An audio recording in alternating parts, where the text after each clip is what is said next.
সুন্নত ত্যাগ করে বসে রয়েছে, কাহার মধ্যে সুন্নত নাই, সবাই সুন্নত বর্জন করে বসে রয়েছে। শোয়ার আগে উজু করে শোয়া কি সুন্নত, শোয়ার আগে উজু করে শোয়া সুন্নত। উজু করে শুইলে লাভ কি? ফেরেশতারা আপনার শরীরের সাথে শরীর লাগাইয়া রাত্র যাপন করবে উজু করে শুলে।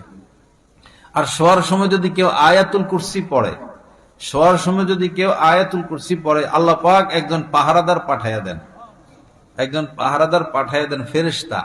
এই ফেরেশতা আপনি ঘুম থেকে জাগা পর্যন্ত আপনাকে পাহারা দিবে, আপনাকে আপনার ক্ষতি কেউ করতে পারবে না যদি আয়াতুল কুরসি পড়ে আপনি শোন।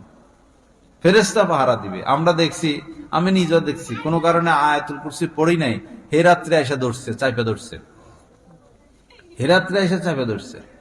আয়াতুল কুরসির অনেক পাওয়ার।